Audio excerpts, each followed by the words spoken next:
तो चलिए, आज हम एक सफर पर निकलते हैं। ये सफर है कच्चे तेल का। हम देखेंगे कि धरती की गहराइयों से निकलकर ये हमारी रोजमर्रा की जिंदगी का इतना जरूरी हिस्सा कैसे बन जाता है। हम सब रोज तेल इस्तेमाल करते हैं, अपनी गाड़ियों में, अपने घरों में। पर क्या कभी सोचा है कि ये काला सोना, ये तेल असल में आता कहाँ से है? और इससे पहले कि दिमाग में कुछ और आए, एक बात बिल्कुल साफ कर देते हैं। इसका डायनासोर से कोई लेना देना नहीं है। जी हाँ, ये सबसे बड़ा मिथक है और आज हम इसी को तोड़ने वाले हैं। तो चलिए, पहले खंड में इसी सवाल का जवाब ढूंढते हैं कि अगर डायनासोर नहीं तो फिर कौन है इस काले सोने का असली स्रोत। सोचिए, ये कहानी डायनासोर के आने से भी लाखों साल पुरानी है। लगभग 30 करोड़ साल पहले पुराने समंदर छोटे छोटे समुद्री जीवों और पौधों से भरे हुए थे। जब ये मर जाते तो समुद्र की तलहटी में जमा हो जाते। फिर उनके ऊपर मिट्टी और रेत की परतें जमती गईं।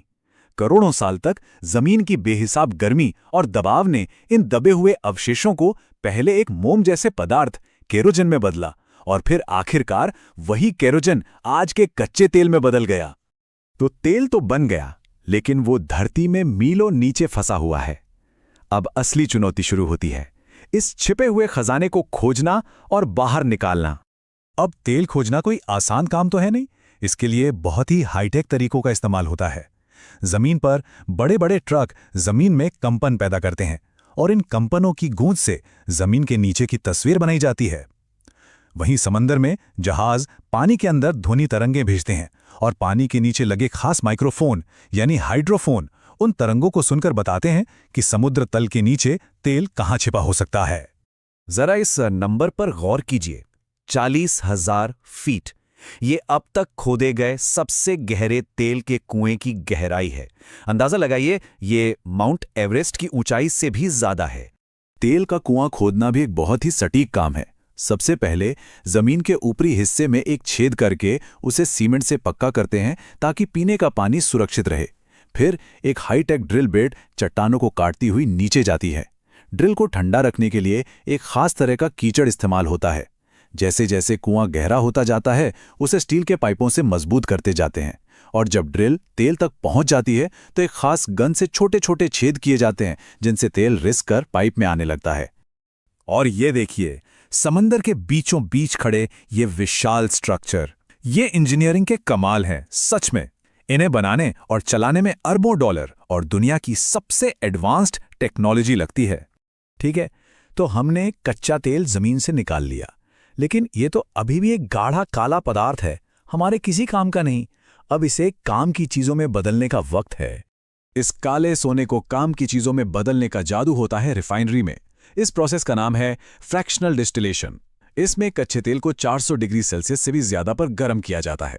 इससे जो भाप बनती है वो एक बहुत ऊंचे टावर में ऊपर उठती है और जैसे जैसे ये भाप ऊपर जाते हुए ठंडी होती है, अलग अलग चीजें अलग अलग ऊंचाई पर वापस तरल बन जाती हैं।